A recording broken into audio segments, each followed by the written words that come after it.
Hey guys, welcome back to another episode of the Daily Crypto News with myself, Vibin, aka Chris. Got my guy Scott with me, also known as the Crypto Beast. As you know, I'm one of the admins here at BigONE as well as the Asia Blockcast. And I'll let Scott tell you a little bit more about himself. Yeah, for sure. I work for a BigONE. I help with the marketing in North America, so Canada and US, sorry. And just happy to be here today. Excited to talk about the topics that we're going to talk about today. I'm pretty sure Vibin is super excited about the topics we're going to be talking about today. So Bullish. I'm going to go forward here and just tell you guys a little bit about what's going on. So I'm going to just read this quick article for you. So Polkdot parachain slot auction will start November 2021. In order to fully consider the needs of Polkdot ecological users, BigONE will launch the Polkdot parachain slot auction product service in November 2021. That takes into account both liquidity and flexibility. The product has the following characteristics. Enjoy successful parachain rewards from all bidding product throughout all auction with just one-time participation. You're not required to lock up a pledge period of up to 2 years. A separate announcement will be posted with more details, so please stay tuned for the upcoming initiatives. So there you go. It's going to be fun. I'm excited. No, it's going to be really fun. Yeah. Yeah, I'm super excited as well. As you know, for people who don't know, Polkdot is the 8th largest blockchain by market cap. In the last 24 hours, it's down 4.26%, but over the last 7 days, it's up almost 21%. So it looked like it's consolidating right now around the 39 to 41. As you mentioned, the parachains are set to go live around 11. I got a date around 11:11 to 11:20. So somewhere in that time frame, you never know. Could be early, could be late. But they also just recently announced that they were going to, Davin Wood, he recently announced that they had $800 million to spend on upgrading the ecosystem that they're working on right now. And for the people who don't know, the Kasama, it was like the little brother to Polkdot, and they recently launched some of the parachains, and they also the parachains in the fair launches that they had, they came out to be really well. Without any kind of like malicious damage to any of the contracts. So I'm looking forward to see what Polkdot has to offer coming up here in the fourth quarter. Yeah. Do you know what kind of price Kasama is at right now versus Polkdot? Kasama right now is around I want to say around 330, something like that. That's interesting. So Polkdot has that opportunity of maybe breaking that 300 mark, not financial advice or anything like that, but yeah, definitely not financial advice. But I almost look at Polkdot is almost looking at Ethereum in 2016, 2017, where it was this new player up. Bitcoin was said to be, slow. You couldn't add anything to the smart contract where it was reversible. So right now, Ethereum did take that smart, they added smart contract to these vaults with Bitcoin, and that's how they came to be in 2017. And now, right now, you have Polkdot, who's like, hey, we could offer the same thing that Ethereum offers, just without the high gas fees. And you got to remember, like, Polkadot's leading the way for Web 3.0.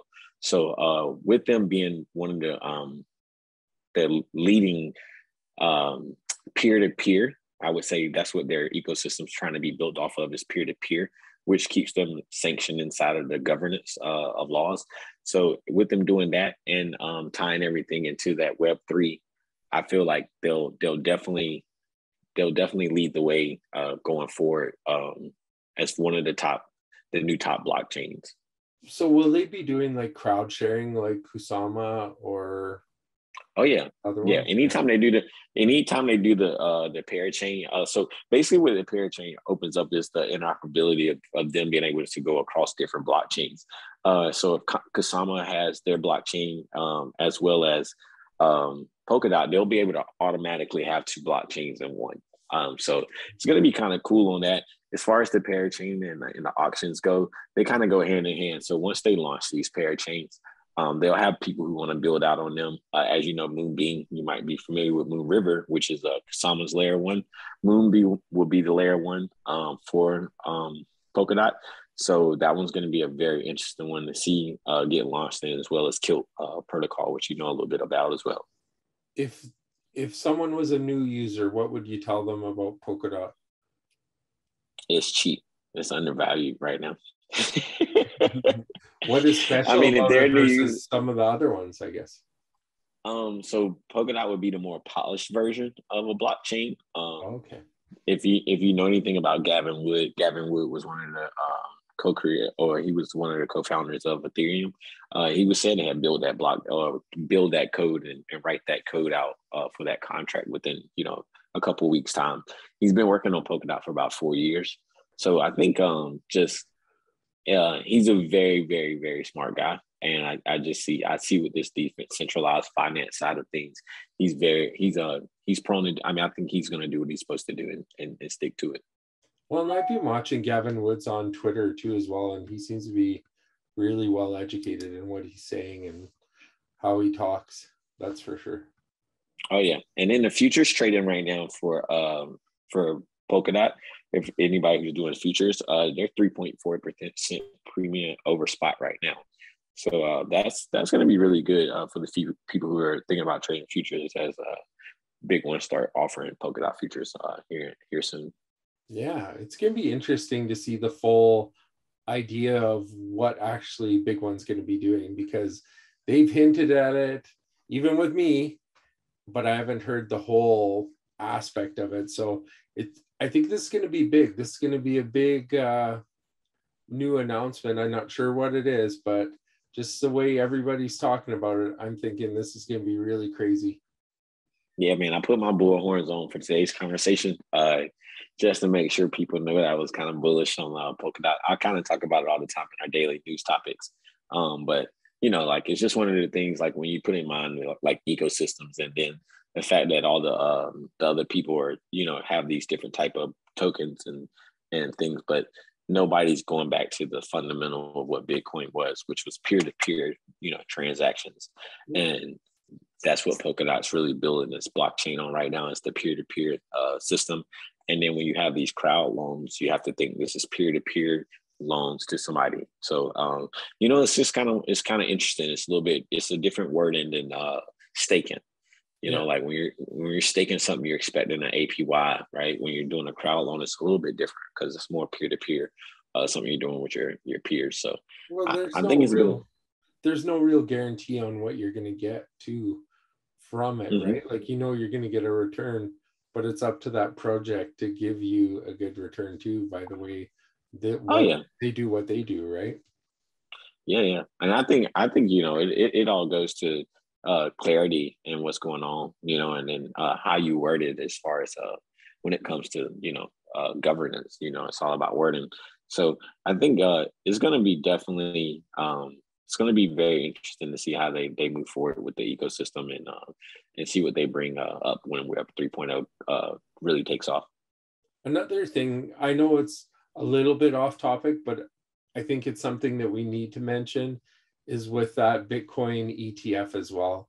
That first one, it's going to be launching on Tuesday, is what they're saying officially. And that's going to be an interesting moment as well for that bullish feeling, I think, with that landing, that the first of its kind in the US. I'm wondering what that will do to the market. What is it said to be, 8 million or 80 million? I'm not sure. I'd have to check and see. Yeah, take a look at it. I think it was like 8 million. I think it's going to be very good for the market.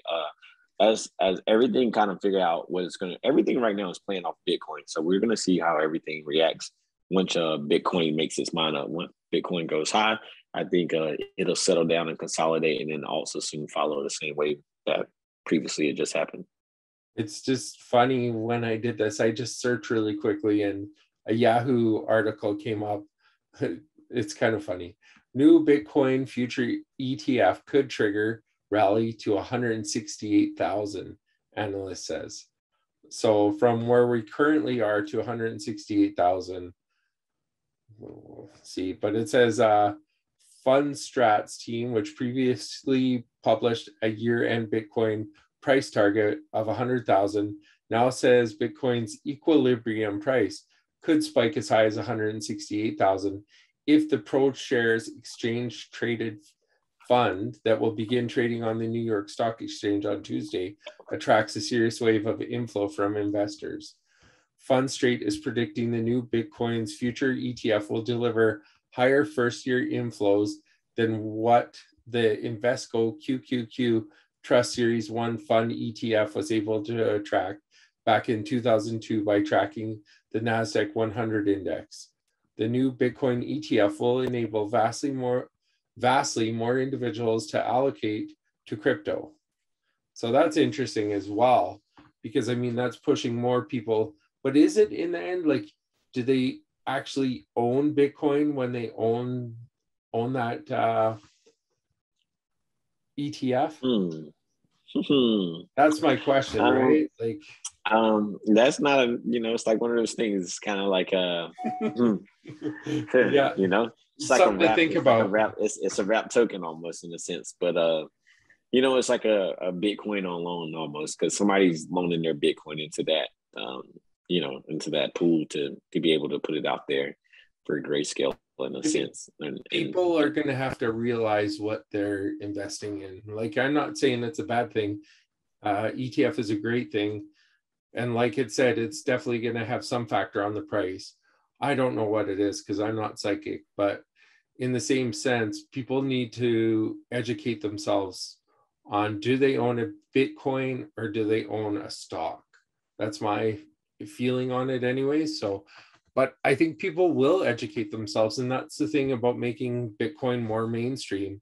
I mean, it already is getting more and more mainstream, but this might put people in it that maybe weren't in it before. And then they might actually think, well, maybe I need to download a digital wallet to get Bitcoin or to get something else, or to start looking at the other crypto exchanges or crypto trading. Like, it's going to be interesting. I think there is going to be a real inflow into cryptocurrency. And like they're saying, like it's like they're priming the pumps right now. Like, everything is getting ready just to like go, but I'm crossing my fingers. Yeah, so it's exciting. But when it comes down to the ETF, someone goes back to like the original saying, "Not your keys, not your wallet." So just kind of keep that in mind for anybody who's newly getting in and not really knowing what they're investing in. As always, no financial advice. But this is probably going to wrap it up for another episode of the Daily Crypto News. Today, we wanted to lean a little bit in on Polkdot. It's been a hot topic recently, so we wanted to both kind of lean in and give our opinion, and also let you guys know about what was going on with BigONE as well as Polkdot. But again, I'm vibing. My guy Whitney Scott, you want to say anything before we head out? No, thanks everybody for tuning in and checking out our videos. I'm sure you're noticing we're trying things differently. We're trying in a little bit of a nicer venue than before. And I hope you guys like our new videos, and it's just going to get better from here. Yeah, stay tuned. Yeah.